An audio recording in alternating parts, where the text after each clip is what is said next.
नमस्कार प्रिय विद्यार्थियों, आज के इस विशेष एजुसेट कार्यक्रम में MSD 7 के विद्यार्थियों का स्वागत है, जिसमें हम भाषा विज्ञान और हिंदी भाषा पर बात करेंगे। और इसके जैसा आपने पाठ्यक्रम में आपको पाठ्य सामग्री जो मिली है, उस पाठ्य सामग्री का अध्ययन किया होगा और देखा होगा। उसमें 3 खंड आपके पाठ्यक्रम में प्रस्तावित है। खंड 1 पर हम पिछले कार्यक्रम में बात कर चुके हैं। आज हम खंड 2 हिंदी संरचना पर बात करेंगे और हमारे साथ प्रसिद्ध भाषा वैज्ञानिक प्रोफेसर वीरा जगन्नाथन जी आए हुए हैं। हम उनका इस कार्यक्रम में स्वागत करते हैं। आमतौर से जब हिंदी संरचना पर बात होती है तो संज्ञा, क्रिया, सर्वनाम आदि जो भाषा की जो व्याकरणिक विशेषताएं हैं, उसकी चर्चा करके भाषा वैज्ञानिक अपने कर्म की इतिश्री मान लेते हैं। लेकिन अब कई नए खोज हो चुकी है, नए रिसर्च हो चुकी है और उसके कारण भाषा विज्ञान की दृष्टि से भी भाषा की संरचना को लेकर के कई नई अवधारणा हमारे सामने आ चुकी है। उन नई अवधारणाओं को ध्यान में रखते हुए हमने ये पाठ्यक्रम आपके लिए बनाया है और आज इस कार्यक्रम में हम इस हिंदी संरचना से संबंधित प्रोफेसर जगन्नाथन के विचार हम जानेंगे। प्रोफेसर जगन्नाथन, आपका यहाँ स्वागत है और आपसे अनुरोध है कि हिंदी संरचना के बारे में जो महत्वपूर्ण बिंदु है और भाषा विज्ञान में किस तरह से हिंदी संरचना को देखा जाता है, इससे संबंधित बातें आप हमारे विद्यार्थियों को बताएं। धन्यवाद। प्रिय छात्र छात्राओं, हिंदी संरचना को आधुनिक दृष्टि से देखने के लिए जिसका संकेत प्रोफेसर रामबख्श ने किया था, हमें भाषा विज्ञान की कुछ मूलभूत सिद्धांतों और उनकी अवधारणाओं को भी थोड़ा सा जानना होगा। भाषा विज्ञान भाषा को किस दृष्टि से देखता है? भाषा में एक तरफ उच्चारण पक्ष है, वो ध्वनियां जिनसे कि हम वाक्यों की निष्पत्ति करते हैं। भाषा का अर्थ पक्ष है जो कि हमारा संदेश है, और इन दोनों के बीच स्थित है भाषा का व्याकरणिक पक्ष। पहला चार्ट आप देखिएगा। ये जो भाषा का व्याकरणिक पक्ष है, इसमें रूप, शब्द, वाक्य आदि की चर्चा की जाती है और उसको हम लोग भाषा का आंतरिक पक्ष कहते हैं, यानी कि भाषा का सबसे केंद्रीय बिंदु है। भाषा का एक ध्वनि पक्ष है जिसमें कि हम उच्चारण की बातों को करते हैं, उच्चारण के बारे में विचार करते हैं, और अर्थ पक्ष है। इन्हें हम बाह्य मानते हैं और इन सबके बारे में भाषा विज्ञान अध्ययन करता है और इन्हीं सबको हमने इकाई 8 से लेकर इकाई 13 तक में बांटा है। 12 तक हम वाक्यों की चर्चा करते हैं और 13 में हम चर्चा करते हैं वाक्य के ऊपर, यानी कि किस तरह से हम पूरे एक कथन को, किसी भाषण को किस रूप में हम व्यवस्थित कर सकते हैं। इसके बाद हम पहली इकाई की चर्चा शुरू करेंगे और पहली इकाई में हमारे सामने है भाषा के स्वन। स्वन को पहले हम लोग ध्वनि कहते थे, अब हम स्वन कहते हैं। चार्ट देखिएगा। ये स्वन में हम 2 तरह के स्वरों की हम चर्चा करते हैं। एक है स्वर और व्यंजन, जिसको हम लोग खंडीय स्वन कहते हैं। खंडीय का मतलब है कि इनको हम खंड खंड करके देख सकते हैं। और इनके बाद है खंडेतर, जिनको हम लोग पूरे वाक्य के संदर्भ में देखते हैं। वाक्य का अनुतान यानी कि लहजा, या वाक्य में शब्दों के बीच की गति या विराम, और इन सबको हम खंडेतर कहते हैं। ये स्वन विज्ञान की चर्चा है और ये काफी पुरानी चर्चा है। इसके बाद हम लेते हैं हिंदी के व्यंजनों को। हिंदी के व्यंजन, अगला चार्ट हम लोग देखें। हिंदी के व्यंजन जो है, ये आप जिस रूप में जानते हैं उसे हमने तालिकाबद्ध तरीके से दिया है, यानी कि हमने इसे बांधा है ओष्ठ्य, दंत्य, वर्त्य आदि के संदर्भ में। और ये जो हमारे व्यंजन है, इन व्यंजनों के उच्चारण के प्रयत्न के आधार पर कुछ जो है स्पर्श है, यानी कि जिसमें कि हवा रुक जाती है, नासिकीय है जिसमें कि हवा नाक से भी निकलती है, या संघर्षी है जैसे का उच्चारण जिसमें कि ध्वनि एक प्रवाह के तौर पर बराबर चली आती है। इस चीज को हम एक चार्ट के माध्यम से दिखा रहे हैं, एक तस्वीर से दिखा रहे हैं। इस तस्वीर में आप देखेंगे कि इस तरह का वर्गीकरण हम कैसे कर पाते हैं। ये हमारा वाग इंद्रिय है, ऊपर तालु है, नीचे जिह्वा है। जिह्वा की नोक ऊपर कहीं ना कहीं छूती है, दांत के पास या थोड़ा सा पीछे पलट के तालु में, या फिर जिह्वा का जो पश्च भाग है वो थोड़ा सा ऊपर उठकर तालु के पश्च भाग को छूता है, तब क का उच्चारण होता है। इन्हीं सबको हमने स्थान और प्रयत्न के नाम पर वर्गीकृत किया और उसकी तालिका हमने अभी आपके सामने प्रस्तुत की थी। अब हम स्वरों की तालिका देखेंगे कि किस तरह से स्वरों को हम दिखा सकते हैं। स्वर के उच्चारण में भी यही बात है। कुछ स्वरों के उच्चारण में हमारा मुंह ज्यादा खुलता है, जैसे आ, इसको हम लोग विवृत स्वर कहते हैं, यानी कि ये निम्न है, और यहां इस तालिका में जो सबसे नीचे की रेखा है वो आ का स्थान है, और सबसे ऊपर है संवृत, यानी कि मुंह ज्यादा बंद रहता है, माने कि बिल्कुल बंद नहीं हो जाता, लेकिन उसका स्थान हवा का थोड़ा सा कम होता है, जैसे ई, ऊ, इनको हम लोग उच्च स्तर के स्वर कहते हैं। और ये जो आप चार्ट देख रहे हैं ये मान स्वर कहलाते हैं। मान स्वर का मतलब है स्टैंडर्ड वावल्स। किसी भाषा के हैं या नहीं वो नहीं मालूम, लेकिन सबसे उच्चतम स्थान पर सबसे आगे से जो उच्चरित ई का है उसे हम मान स्वर मानते हैं, और उसके आधार पर हम अपनी भाषा के स्वरों को इसी में एक मैप की तरह दिखा सकते हैं। जैसे हमने ई, उ, अ और आ हिंदी के जो हैं उनका उच्चारण हमने यहां पर आपको दिखाया था। इसके बाद हम स्वनिम विज्ञान की चर्चा करते हैं। स्वरों के बाद स्वनिम की बात। ये स्वनिम की संकल्पना कुछ आधुनिक है। ये स्वनिम विज्ञान में हम वास्तव में क्या करते हैं, भाषा के सारे स्वरों को, यानी कि उच्चरित जितने रूप हैं, जिसको आप पहले कॉलम में देख रहे हैं, और हमने अ और ए इन दोनों को मिलाया और उसको एक स्वनिम कहा, और उस स्वनिम का नाम है अ।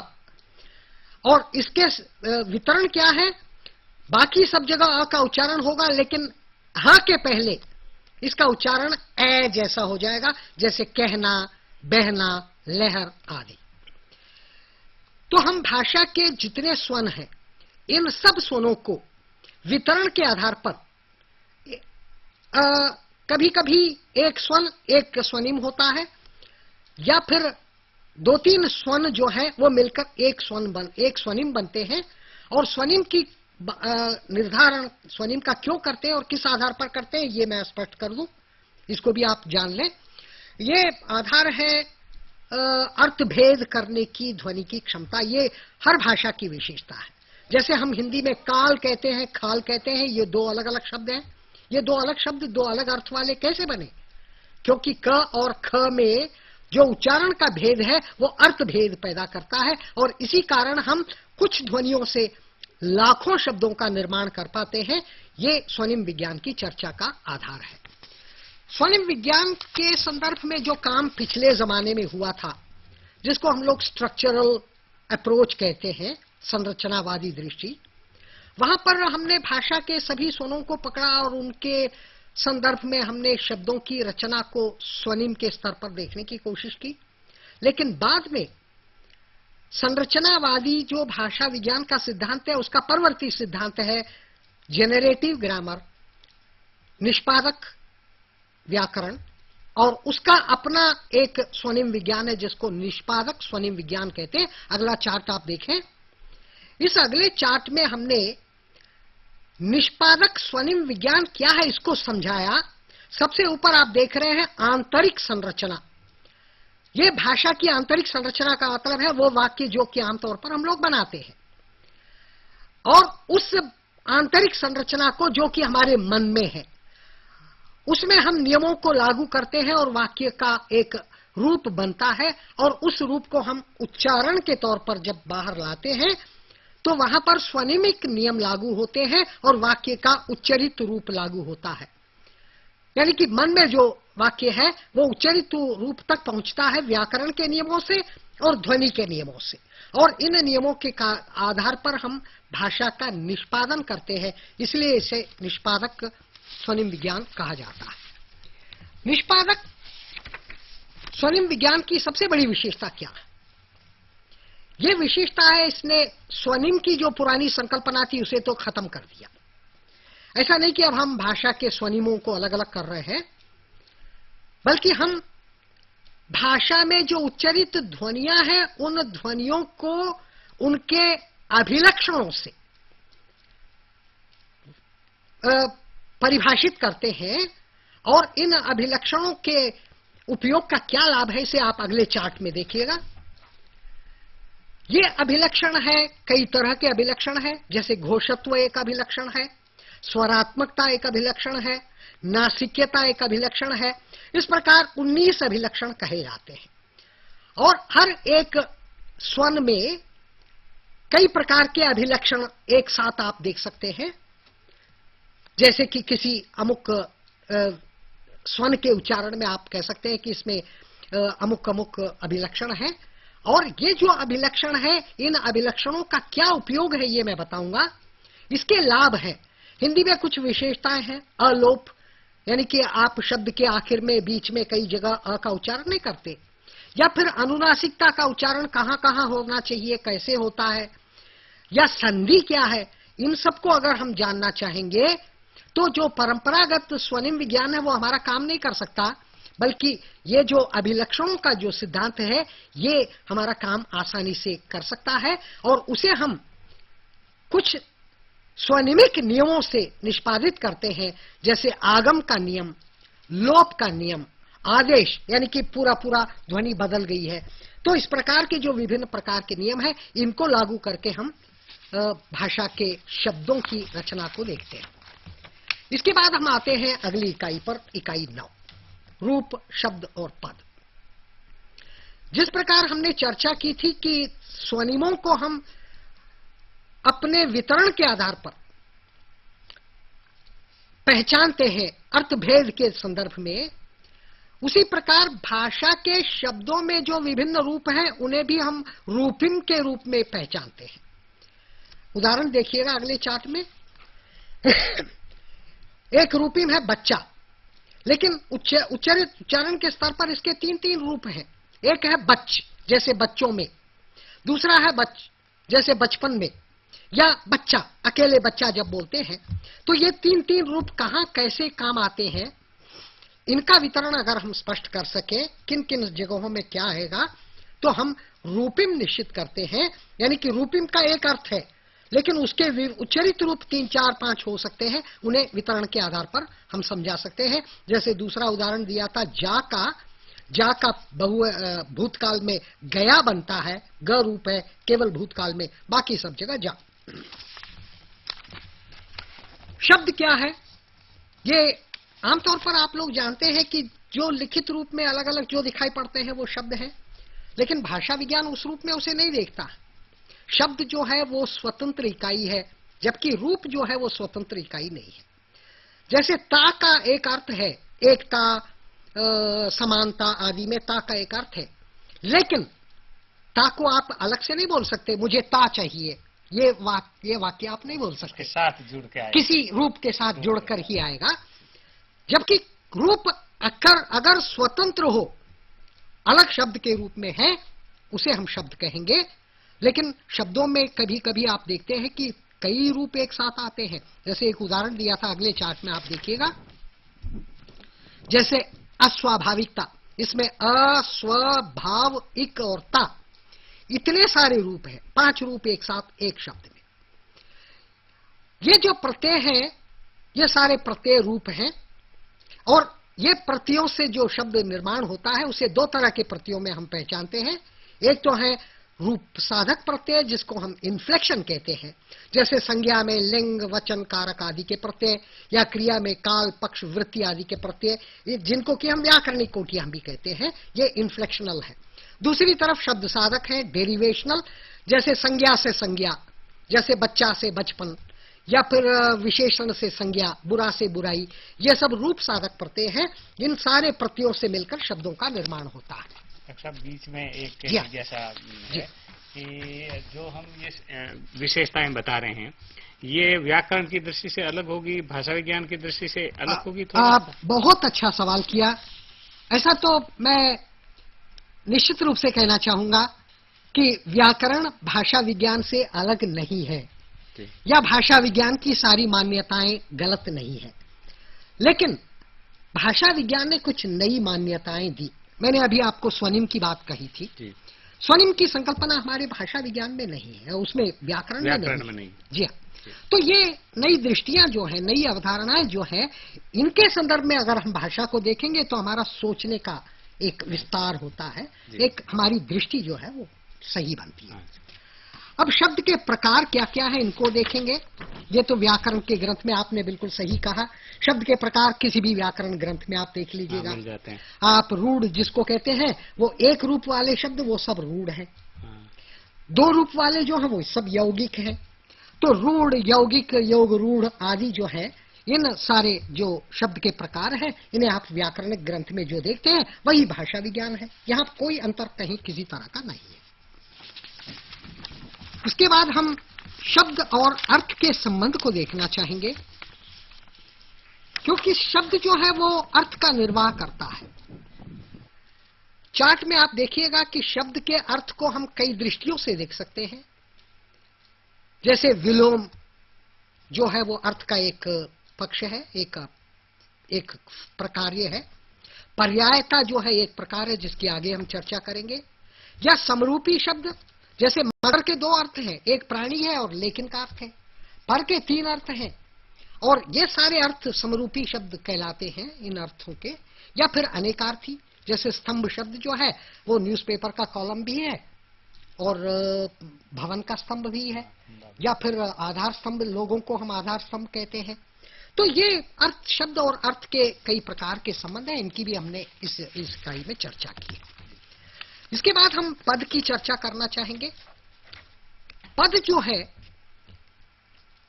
वास्तव में शब्द के बारे में मैंने आपको बताया था कि जिस रूप में वाक्य में शब्द दिखाई देते हैं उन्हें तो शब्द हम मानते हैं, लेकिन यहां एक बहुत बड़ा अंतर मैं कर रहा हूं। वाक्य में जिस रूप में शब्द आपको दिखाई देते हैं वे पद कहलाएंगे, शब्द मात्र शब्दकोश में है। इसका कारण क्या है? जैसे कपड़ा, अब कपड़ा जो है वाक्य में कर्ता भी हो सकता है, कर्म भी हो सकता है। तो वाक्य में उसका क्या प्रकार्य है, ये पद के एक संदर्भ में हम देखते हैं। इसलिए आपने जो व्याकरण में पद परिचय की, यानी कि पार्सिंग की जो बात की होगी, अपने स्कूल में आपने पढ़ा होगा, तो पार्सिंग का मतलब यही है कि वाक्य में उसका क्या काम है, उसका क्या प्रकार्य है। इसके बाद हम अगली इकाई में जाते हैं। अगली इकाई है वाक्य संरचना। अब तक हमने तीन बातें देखी। हमने ध्वनियों की चर्चा की, और ध्वनियों से बनने वाले रूपों की चर्चा की, और रूप से फिर बनने वाले शब्दों की, और शब्द का वाक्य में प्रयोग जिसको पद कहते हैं, ये इसकी हमने चर्चा की। यहां तक का जो समस्त कार्य है वो शब्द विज्ञान कहलाता है, मॉर्फोलॉजी, रूप विज्ञान कहलाता है, मॉर्फोलॉजी। लेकिन वाक्य विज्ञान पूरे वाक्य के संदर्भ में उस इकाई को, उस संरचना को देखता है। अगला आप चार्ट देखिएगा, वाक्य संरचना को किस रूप में हम देखते हैं। एक अधिक्रम है ऊपर से नीचे का। सबसे ऊपर है वाक्य और उसके नीचे है उपवाक्य। उपवाक्य जिसको हम लोग क्लॉज कहते हैं। उसके नीचे है पदबंध, अंग्रेजी में जिसको फ्रेज कहते हैं। ये जो क्लॉज है अंग्रेजी में क्लॉज, डिपेंडेंट क्लॉज और इंडिपेंडेंट क्लॉज कहलाते हैं। यानी कि सरल वाक्य जितने हैं वो सब स्वतंत्र उपवाक्य हैं, लेकिन मिश्र वाक्य में कुछ स्वतंत्र उपवाक्य के साथ कुछ परतंत्र उपवाक्यों को जोड़ते हैं। अब उसके बाद हम आते हैं पदबंध पर। ये पदबंध जो है इन्हें हम रचना की दृष्टि से संज्ञा पदबंध कह सकते हैं, संज्ञा से बनने वाले, जिसकी यहां पर तालिका में चर्चा नहीं की है, लेकिन उनकी भी एक कोटि है, उसको आप जान लें। संज्ञा से बनने वाले पदबंध, क्रिया से बनने वाले पदबंध, विशेषण से बनने वाले पदबंध, ये सब पदबंध के अर्थ की दृष्टि से प्रकार्य है। संरचना की दृष्टि से वो चार्ट जरा फिर से दिखाएं। संरचना की दृष्टि से पदबंध है कर्ता, सब्जेक्ट जिसको कहते हैं, कर्म, ऑब्जेक्ट, क्रिया, क्रिया विशेषण।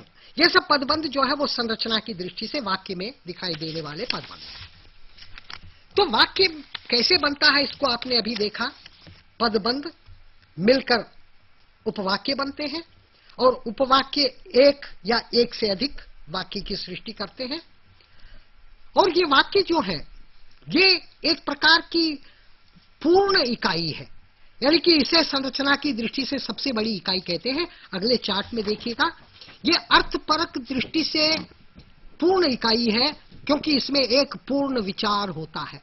जैसे ये मेरा कमरा है, इसमें एक विचार है, एक गुम्फित विचार है जो कि मेरे मन से निकला है। ये संरचना परक इकाई है वाक्य। इसका मतलब है कि इसको आप पदबंधों से फिर उपवाक्यों से वाक्य की संरचना करते हैं। इसमें रूपावलीगत संबंध भी है। आप कर्ता के स्थान पर संज्ञा रख सकते हैं या सर्वनाम रख सकते हैं। क्रिया के स्थान पर आप विभिन्न प्रकार की क्रियाएं रख सकते हैं। तो ये दो प्रकार के संबंध हैं, जिसको कि हम लोग लीनियर कहेंगे और उसके बाद हम वर्टिकल कहेंगे। ये दो तरह के उसमें पदबंध वो है संरचना के।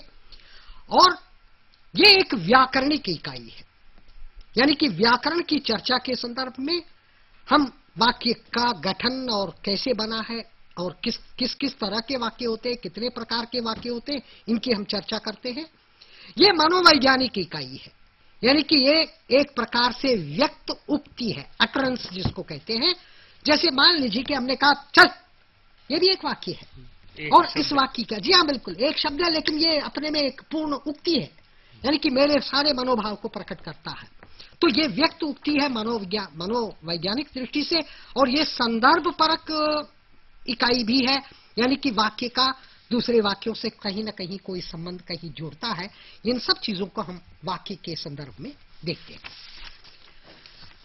वाक्य की रचना के संदर्भ में हम वाक्य की कुछ मूलभूत विशेषताओं की बात करना चाहेंगे, जिसको कि हम लोग वाक्यात्मक युक्तियां कहते हैं। आप अगला चार्ट देखिएगा। वाक्य में पद क्रम की हम चर्चा करते हैं। जैसे अंग्रेजी में जो है सब्जेक्ट वर्ब ऑब्जेक्ट का क्रम है, हिंदी में कर्ता कर्म क्रिया का क्रम है। हर भाषा का अपना अपना क्रम है। अरबी भाषा जो है वो क्रिया से वाक्य को शुरू करती है, तो ये पद क्रम है। इसी प्रकार ये पदबंध के भीतर भी क्रम है। हिंदी में हम लोग परसर को बाद में रखते हैं, अंग्रेजी में प्रीपोजिशन को पहले रखते हैं। इन द हाउस, हिंदी में घर में। वाक्य में फिर हम दूसरी युक्ति का उपयोग करते हैं, कारकीय संबंध, यानी कि क्रिया के साथ जितने शब्द हैं उन शब्दों का क्रिया के साथ कोई न कोई संबंध है, इसको हम लोग कारक कहते हैं। और फिर इन सब में अन्विति है, यानी कि आप देखिएगा लड़का गया लड़की गई, ये क्यों हम करते हैं? ये एक वाक्यात्मक युक्ति है, जिससे पता चले कि हम किसके बारे में चर्चा कर रहे हैं। फिर वाक्य में अर्थ संगति होनी चाहिए। आप ये नहीं कह सकते हैं कि बारिश में मैं घबरा गया। बारिश में आप घबराते नहीं, आप भीगते हैं। बारिश के कारण घबरा सकते हैं, लेकिन बारिश में नहीं घबराते हैं। तो ये अर्थ संगति होनी चाहिए। और फिर उसके बाद वाक्य की अभिव्यक्ति या उक्ति के संदर्भ में ये भी हम देखते हैं कि कई तरह के हम लोग अध्याहार वगैरह करते हैं। छोटा वाक्य, अगर मैं चाहूं तो बस ये वाक्य हो गया मेरा, मैं उसको वही छोड़ देता हूं, मेरा अधूरा वाक्य है, इसे अल्पांग वाक्य कहते हैं। या फिर एक एक शब्द में हमारा पूरा वाक्य है। शुक्रिया, इसका मतलब है मैं आपको शुक्रिया अदा करना चाहता हूं, लेकिन इतना लंबा कौन बोले, हम कहते हैं शुक्रिया।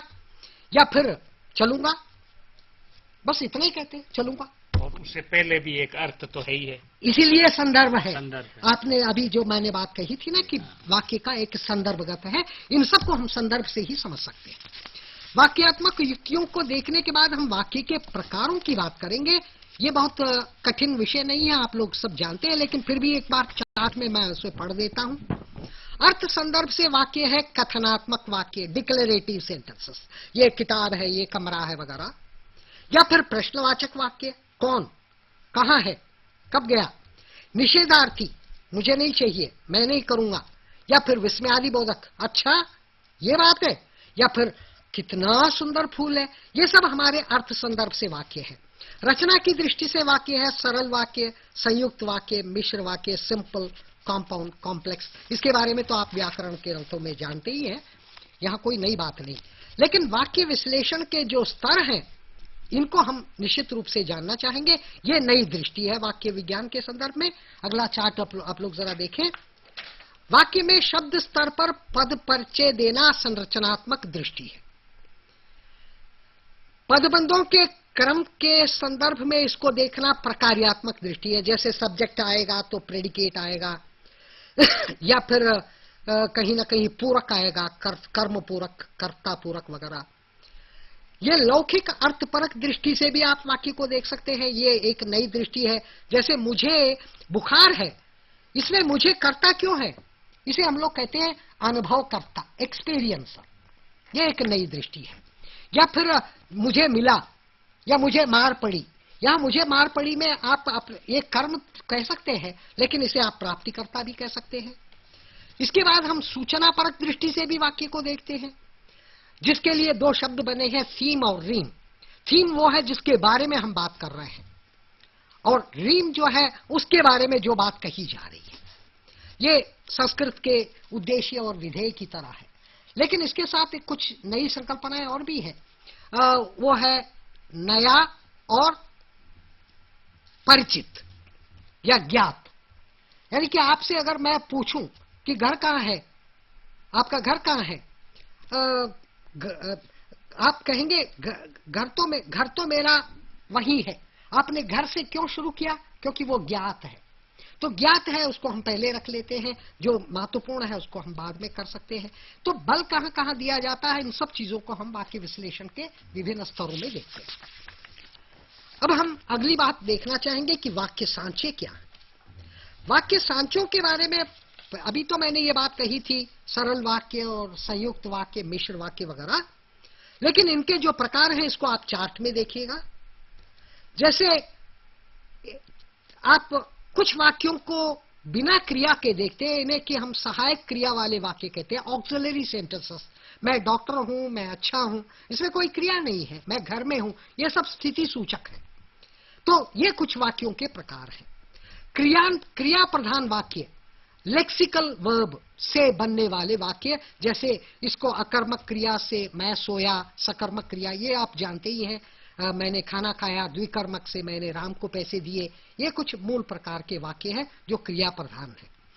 हिंदी में संप्रदान वाले वाक्य भी हैं जो भारतीय भाषाओं की विशेषता है। जैसे मुझे से आप कई तरह के वाक्य देखते हैं। मुझे बुखार है, मुझे किताब चाहिए, मुझे चलना चाहिए, मुझे पैसा मिला। तो ये विभिन्न प्रकार के वाक्य सांचे हैं। आप अपनी इकाइयों में इनसे ज्यादा कुछ आप देखेंगे। मैं केवल संकल्पना को स्पष्ट करने के लिए थोड़े से वाक्य आपके सामने रखे हैं। कुछ प्रकार और भी आपको अपनी पाठ्य पुस्तक में मिलेंगे। इसके बाद हम आते हैं अर्थ संरचना पर। अर्थ संरचना का मतलब है कि हम भाषा के अर्थ को कैसे हम संरचना की दृष्टि से देखें। इसको देखने के बहुत दृष्टियां हैं। सबसे पहले तो हम देखें कि अर्थ कहां है। चार्ट में आप देखिएगा, नाम और रूप का जो संबंध है वही शब्द का अर्थ है। यानी कि हर शब्द का एक अर्थ होता है, और बिना अर्थ का कोई शब्द आपका भाषा में होता नहीं है। आप अंटसंट कहेंगे तो भी अंटसंट का अपना अर्थ है, वो बिना अर्थ का शब्द नहीं है, उस शब्द का भी अपना अर्थ है। उसमें तो भी कुछ निहित है। हाँ बिल्कुल, उसमें भी कुछ निहित है, क्योंकि उससे कुछ अभिव्यक्ति होती है। और उस अर्थ को हम स्पष्ट करने के लिए सीमियोटिक्स, संकेत विज्ञान का उपयोग करते हैं। संकेत और संकेतित, इन दोनों का संबंध जो है वो नाम से जुड़ता है। और उसके बाद हम अर्थ के बारे में एक और कल्पना भी देखते हैं, जिसको आप चार्ट में देखिएगा। समष्टि, एक शब्द जो है वो समष्टि के लिए है। जैसे आप गाय कहते हैं, उस दुनिया की सारी गायों के बारे में। जैसे गाय घास खाती है, यानी कि किसी एक गाय के बारे में नहीं, ये पूरी जाति के बारे में, सभी के बारे में। और व्यष्टि, जैसे मेरी गाय, तो आपको निर्दिष्ट करना पड़ेगा, उद्दिष्ट करना पड़ेगा, या फिर अनिर्दिष्ट भी हो सकता है। एक गाय, वहां एक गाय खड़ी है, किसी की गाय। जी हाँ बिल्कुल, लेकिन ये उसका इंस्टांस है, समष्टि का व्यष्टि रूप है। तो ये जो समष्टि रूप है ये अमूर्त है, और व्यष्टि रूप जो है ये मूर्त है। ये अर्थ का ग्रहण कैसे होता है, इसको आप अगले चार्ट में देखेंगे। अर्थ को हम कई दृष्टि से ग्रहण करते हैं। साधन के संदर्भ में लोक व्यवहार से ग्रहण करते हैं। माने कि हर व्यक्ति जो बात कहता है वो लोक व्यवहार है। जैसे आप किसी से पूछे कैसे है, दुआ। अब दुआ का आप कैसे हैं से क्या संबंध है, ये लोक व्यवहार है, एक संदर्भ है, उसके साथ जुड़ा हुआ है। यानी कि आपकी दुआ से मैं ठीक ठाक हूं, ये कहने का है, ये लोक व्यवहार है। कोश से भी हम अर्थ का अर्थ निकालते हैं, क्योंकि कोशकारों ने हम सबकी भाषा का विश्लेषण करके उसे कोश में स्पष्ट किया है, उसे व्याख्यायित किया है और निश्चित भी या बिल्कुल निश्चित भी किया है। व्याकरण ग्रंथ भी हमको अर्थ के बारे में बताते हैं, क्योंकि व्याकरण कहता है कि किस वाक्य में किस शब्द का किस प्रकार का अर्थ होगा, या फिर आप्त वाक्य जो है ये भी अर्थ बताते हैं। जैसे मुहावरे, बाघ बाघ होना, इसमें बाघ का अर्थ कहां से निकला, ये आप्त वाक्य है, यानी कि इसी रूप में प्रचलित ये हो चुका है।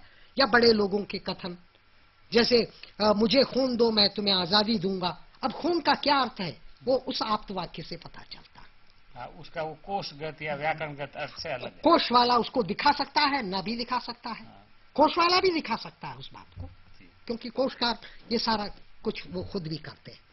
अब अर्थ ग्रहण की युक्तियां क्या है, इसको फिर चार्ट में आप देखिएगा। उपमान से आप युक्तियां निकालते हैं, जैसे हाथी जैसा, आपको तुरंत मालूम पड़ जाता है कि किसी बड़े की बात कर रहे हैं। या विवृति या व्याख्या, व्याख्या से हम अर्थ को ढूंढ लेते हैं, अरे वो एक मैंने बात चिड़िया देखी थी ना बिल्कुल अमुक जैसी जैसी वगैरह, तो ये व्याख्या है जिसको अर्थ से हम लोग कहते हैं। सिद्ध पद यानी कि संदर्भ से हम अर्थ को लेते हैं, जिस अर्थ में वो हमेशा व्यवहार में आता है। या वाक्य शेष या पूर्व संदर्भ से हम वाक्य के पूर्व संदर्भ से बाद का परवर्ती अर्थ हम ग्रहण करते हैं। ये अर्थ ग्रहण की विभिन्न युक्तियां। हम आप आर्थिक क्षेत्र की बात करेंगे, और ये अपने में बहुत महत्वपूर्ण है, क्योंकि इसमें दर्शन भी जुड़ा है, लॉजिक भी जुड़ा है, मनोविज्ञान भी जुड़ा है, और भाषा विज्ञान भी इसमें आके जुड़ गया। यानी कि हमारे मन में यह अर्थ कैसे बैठा है। जैसे आप कहते हैं ना कि जानवर, आपके मन में तुरंत एक कल्पना उठती है, 4 पैर और मुंह और सींग या खोट, कोई एक आपके मन में एक अमूर्त संकल्पना उठती है। ये हमारे मन में कैसे अंकित है, हमारे मन में ये अंकित है एक ट्री डायग्राम, जिसको आप चार्ट में देखेंगे। जैसे किसी भी व्यक्ति की जो सत्ता है, माने कुल मिलाकर सारी जो सत्ता है पृथ्वी में, इसको हम जड़ चेतन में बांटेंगे, चेतन को फिर जंतु और वनस्पति में बांटेंगे, और जंतुओं को फिर हम 2 तरह के जंतुओं में बांटेंगे, मेरुदंड वाले, बिना मेरुदंड वाले। और मेरुदंड वालों को फिर हम स्तनपाई और बिना अस्तनपाई, माने कि जो स्तनपाई नहीं है, इस तरह से बांटेंगे। स्तनपाइयों में फिर हम मानव और जानवरों को बांटेंगे। इसका मतलब है कि किसी भी शब्द के बारे में आप कहेंगे तो इस पूरे वृक्ष आरूप में कहां वो बैठता है, ठीक बैठता है, ये हमारे मन में ये बात है कहीं ना कहीं विद्यमान, तभी हम तुरंत उसके अर्थ तक पहुंचते हैं। अब अर्थ के जो रचना की दृष्टि से अर्थ के जो प्रकार हैं उनको हम थोड़ा सा देखेंगे। पर्यायता, इसको हम पर्याय नहीं कह रहा हूं मैं, इसे पर्यायता कह रहा हूं, सिनोनिमी। क्योंकि पर्याय के बारे में कहा जाता है, जैसे आप कुर्सी को आसन कह सकते हैं, लोग कहते हैं कि ये पर्याय है। अब कुछ भाषा वैज्ञानिक भाषा में पर्याय तो मानते नहीं है, वो कहते हैं कि हर शब्द का अपना अलग संदर्भ होता है। लेकिन पर्यायता जो है वो इन सभी शब्दों को रचना की दृष्टि से कहीं ना कहीं बांधता है, जोड़ता है। जी हाँ, ये पर्यायता जो है ये किन कारणों से उपस्थित हुआ, इसको हम थोड़ा देखेंगे। चार्ट में देखिएगा। ऐतिहासिक विकास, जैसे कर्म से काम बना। अब आप देखिएगा अर्थ में अंतर आ गया। आज आप कर्म कहते हैं तो नित्य कर्म की बात करते हैं, नित्य काम नहीं। नित्य काम तो कोई दूसरा अर्थ देगा, और काम जो है वो बेचारा काम से गया, वहां आप कर्म नहीं कह सकते हैं। ये पर्याय होने के बावजूद इसमें अंतर है। आधुनिकता के कारण पर्याय बन जाते हैं, जैसे प्रदेश, राज्य, प्रांत। अब ये पहले जमाने में अलग अलग अर्थ वाले थे, लेकिन अब जो है आधुनिक संदर्भ में एक हो गए शायद। उधार के कारण या फिर नई नई सांस्कृतिक रीतियों के कारण अर्थ में अंतर आता है। जैसे वैद्य, हकीम, डॉक्टर, ये तीनों एक नहीं है, काम एक करते हैं, यानी कि आपको ठीक करना, मैंने आपके रोग का निवारण करना, जी हाँ, इलाज करना। लेकिन इनके संदर्भ अलग अलग हैं, सांस्कृतिक संदर्भ है, इन्हें हम उदार के शब्द कहेंगे। अश्लील को या अमंगल को तोड़ने के लिए हम शब्दों का निर्माण करते हैं। जैसे आप जानते हैं ना कि पाखाना जाना, पाखाना का मतलब है पैर रखने की जगह। उस भौतिक कार्य से उसका कहीं कोई दूर दूर का संबंध नहीं, यानी कि वो जो शब्द अश्लील या अमंगल या फिर अशुचि वाला था, उसको तोड़ने के लिए हमने एक शब्द बनाया। अब वो शब्द जो है वो अपने अर्थ को लेकर चल रहा है, और यही है टट्टी। टट्टी का मतलब है ये है टट्टी, टाट। लेकिन टट्टी लोग जाते थे, अब हम उस अर्थ को अब हम फिर अमंगल कहने लगे। अब अंग्रेजी में टॉयलेट जाना कहते हैं, अब थोड़ा सा वही बेहतर लगता है। ये सब पर्यायता के कई कारण हैं जिनसे कि भाषा में पर्याय बनते हैं। फिर हम अनेकार्थता की बात करेंगे। अनेकार्थता जो है ये कई कारणों से ये भी बनते हैं। एक शब्द के कई अर्थ क्यों हैं? विरासत से। जैसे पत्र के दो अर्थ हैं, पत्ता। लेकिन आपको मालूम है पुराने जमाने में पत्र पर ही लोग पत्र भेजते थे, इसलिए वो उसका नाम पत्र है। लेकिन आज आप पत्ता नहीं कह सकते उसे, वो पत्र है। लेकिन वो जो पुराना पत्र है उसे आज पत्र भी कह सकते हैं, पत्ता भी कह सकते हैं। तो ये ध्वनि परिवर्तन के कारण, जैसे काम है, एक काम तो है काम से, कर्म से, दूसरा काम है काम वासना से, या बस जो है वश से बस, या फिर अंग्रेजी बस से आया हुआ बस। तो कई तरह के जो शब्द हैं इनको आप वहां पर देखेंगे। नवनिर्माण के कारण, प्रत्ययों के कारण, आच्छादक के कारण। आच्छादक का मतलब है मैंने फल खाया, कौन सा फल लिया आपने नहीं बताया, लेकिन आपने एक बृहद आकार का या एक बृहद अर्थ में आपने एक अर्थ दे दिया। तो ये सब अनेकार्थता के कई कारण हैं। या फिर आप वॉट कहते हैं, वॉट का मतलब है वो आदमी जिसने की वॉट की अवधारणा या संकल्पना हमें दी, और उस संकल्पना से उत्पन्न जो अंग्रेजी का वॉट है, 60 वॉट का बल्ब 100 वॉट का, वो भी वॉट है। तो ये सब अनेकार्थता के आयाम है, इनके बारे में भी आप अपने इकाई में पढ़ सकते हैं। अब हम विलोमता की बात करेंगे। जैसे मैंने आपको कहा कि विलोम नहीं कह रहा हूं मैं, उसे विलोमता कह रहा हूं, क्योंकि वो अर्थ संरचना की दृष्टि से एक व्यापक क्षेत्र है। उस क्षेत्र में भिन्न भिन्न प्रकार के, जिन्हें हम विलोम कह सकते हैं, कभी विलोम शायद न भी कहें, वो सब है। अगले चार्ट में देखिएगा। एक विलोम है ध्रुवीय, यानी कि आप या तो ये है या तो ये है, मृत या जीवित, बीच की कोई स्थिति नहीं है। या दूसरी स्थिति है क्रमीय, इसको भी आप विलोम कह सकते हैं, भारी और हल्का। लेकिन सबसे भारी और सबसे हल्का क्या है वो आप नहीं बता सकते, क्योंकि इसमें एक लंबा सा क्रम है। या फिर संबंधी, ये संबंधी में पति पत्नी को एक दूसरे का विलोम यानी कि विरोधी किस हद तक कह सकते हैं वो नहीं मालूम है, लेकिन ये संबंध से विपरीत दिशा है, यानी कि ये एक दूसरे के पूरक हैं। इस दृष्टि से ये विलोम है। तो ये विलोमता यहाँ विरोधी नहीं है, शत्रुता का अर्थ यहाँ बिल्कुल नहीं है, बिल्कुल संबंध भाव है। इसी प्रकार अनुवर्ती, अनुवर्ती का मतलब है यहाँ भी एक पूरकता है। आप देखिएगा, एक आदमी बेचता है, दूसरा आदमी खरीदता है, एक ही व्यापार के दो पहलू हैं, जैसे एक सिक्के के दो पहलू हैं, ये अनुवर्ती है। तो ये कुल मिलाकर अर्थ की दृष्टि है। और वाक्य स्तरीय अर्थ के बारे में भी हम देखेंगे कि वाक्य स्तरीय अर्थ में भी कई बातें हैं। एक तो इसकी चार्ट की जरूरत नहीं, मैं पढ़ देता हूं। संदिग्धता, जैसे मुझे आपको 10 रुपए देने हैं, देने वाला मैं हूं या पाने वाला ये नहीं मालूम पड़ेगा, ये वाक्य स्तर पर अर्थ की दृष्टि है। अध्याहार, कहां जा रहे हो, यों ही। अब यों ही का क्या अर्थ है, उसे पूरे संदर्भ में आपको देखना पड़ेगा। लक्षणा व्यंजना से आप किसी से कहेंगे शाम हो गई, इसका मतलब है मुझे देर हो रही, मैं निकलना चाह रहा हूं। तो वाक्य स्तरीय अर्थ के संदर्भ में भी आप पर्यायता विलोमता वाक्य में भी है, इसको आप अपनी इकाई में पढ़ेंगे। इसके बाद हम आगे इकाई 12 प्रोक्ति की चर्चा शुरू करेंगे। प्रोक्ति का मतलब है प्रउक्ति, सबसे बड़ी उक्ति। वाक्य एक उक्ति है, जैसे चल, यहां आओ, बैठिए, ये सब उक्तियां हैं। लेकिन एक से अधिक वाक्य किसी पाठ में आते हैं तो उसे हम प्रोक्ति कहते हैं, अंग्रेजी में टेक्स्ट कहते हैं। और टेक्स्ट के बारे में भाषा के प्रकारों के संदर्भ में कई विद्वानों ने चर्चा की। समय का अभाव है, मैं कहूंगा कि याकब्सन का ही पढ़ देता हूं। संपर्क करना एक प्रोक्ति का एक काम है, काव्यात्मक होना उसका काम है, आदि भाषिक यानी कि भाषा के बारे में भाषा से चर्चा उसका एक प्रकार्य है।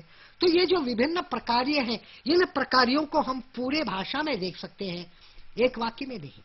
ये प्रोक्ति का आधार है। तो प्रकारों के बारे में इकाई में आप जरा थोड़ा विस्तार में चर्चा है उसको जरा देखिएगा। अगला चार्ट देखिएगा, प्रोक्ति क्या है वास्तव में, किस किस तरह के हमारे पाठ है वो जरा देखिएगा।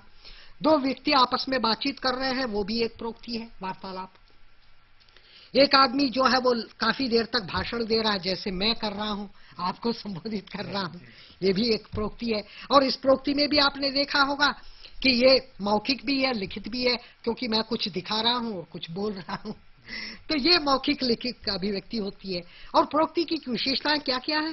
भाषा शैली का भेद होता है, आपका भाषण जो है अलग शैली में होगा, मेरा अलग शैली में होगा। तो ये प्रोक्ति की कुल मिलाकर विशेषता है। प्रोक्ति का विश्लेषण हम कैसे करते हैं इसे हम अगले चार्ट में देखेंगे। सामाजिक परिवेश के संदर्भ में प्रोक्ति को आप देख सकते हैं। घर परिवार के बारे में वर्णन है, या कार्य क्षेत्र के बारे में वर्णन है, या शैक्षिक दृष्टि से वर्णन है, ये सामाजिक परिवेश। सामाजिक संदर्भ के बारे में भी आप प्रोक्ति की चर्चा कर सकते हैं। यानी कि आप दो लोग आपस में बातचीत कर रहे हैं, वो दुश्मन है कि घनिष्ठ मित्र है कि अपरिचित है, ये प्रोक्ति की परिस्थिति है, स्टेटस। प्रोक्ति का सामाजिक प्रयोजन भी है, आप अपने मनोभाव प्रकट करते हैं, या दूसरों में व्यवहार परिवर्तन लाना चाहते हैं, या अपनी आस्था प्रकट करते हैं, ये उसके वो प्रयोजन है, सामाजिक प्रयोजन है। इन सबको ध्यान में रखते हुए आप पूरे पाठ को, पाठ का मतलब केवल एक पैरा नहीं, एक कहानी नहीं, बल्कि हो सकता है कि पूरा उपन्यास हो, और उस संदर्भ में आप जब इस तरह का अध्ययन करेंगे तो उसे हम प्रोक्ति विश्लेषण कहते हैं। प्रोक्ति विश्लेषण को ही हम दूसरे अर्थ में पाठ विश्लेषण भी कहते हैं। अगले चार्ट में देखिएगा पाठ विश्लेषण कैसे होता है, कथ्य क्या है, इसमें पात्र क्या है, पात्रों की विशेषता क्या है, यानी कि घनिष्ठता है क्या, किस तरह का है, संदेश क्या है, क्या कोई इसमें वाद है या इसमें कोई सिद्धांत है, वो देखना है। इसके कितने प्रकार के विकल्प है, किस शैली में कही गई है, किस प्रकार की भाषा में कही गई, और किस तरह से वाक्य का या विचार का आरंभ किया गया, किसको उसका समापन किया गया, इन सब को देखते हैं। और अंत में हम अगला चार्ट देखेंगे संसक्ति का, कोहिजन जिसको कहते हैं। पूरे पाठ में एक कोहिजन होना चाहिए। ऐसा नहीं है कि आपने एक पैरा में कुछ अलग तरह की बात की है, दूसरे पैरा में कुछ अलग बात की, या पहले और दूसरे पैरा में जो संबंध सूत्र है उसे शब्दों से आप पकड़ सकते हैं। इसको हम लोग संसक्ति कहते हैं। और संसक्ति को आप शब्द के स्तर पर, वाक्य के स्तर पर, कथन के, संदेश के स्तर पर, इन सब स्तरों पर आप देख सकते हैं। इन सबको आप अपनी इकाई में पढ़ सकते हैं। तो मैंने कुल मिलाकर ये कोर्स क्या है, कैसे इसे पढ़ना चाहिए, इसकी एक दृष्टि दी है। ये आपके ध्यान में आए तो आप आराम से अपने विषय को पढ़ सकते हैं। ये जो आज का पूरा विश्लेषण है, इसमें ये उन विद्यार्थियों के लिए भी बहुत काम का है जिन्होंने इस पूरे पाठ्यक्रम को पढ़ रखा है, और एक तरह से जिसको कहना चाहिए वो रिवाइज इस पाठ्यक्रम को कर सकते हैं। और दूसरा उन विद्यार्थियों के लिए भी बहुत अच्छा है जिनके पास में अभी सामग्री आई है लेकिन उन्होंने अभी पढ़ना शुरू करना है, या थोड़ा थोड़ा उन्होंने पढ़ा है, तो वो भी एक तरह से अपने विषय की व्यापकता को समेट सकते हैं और समझ सकते हैं। आज प्रोफेसर वीरा जगन्नाथन हमारे स्टूडियो में आए, विद्यार्थियों को भाषा विज्ञान जैसे जटिल माने जाने वाले विषय को इतने सरल और वैज्ञानिक विश्लेषण के माध्यम से समझाया, इसके लिए आपका बहुत बहुत और सुनने के लिए आप सबको मैं भी धन्यवाद देता हूँ और आपको भी धन्यवाद देता हूँ।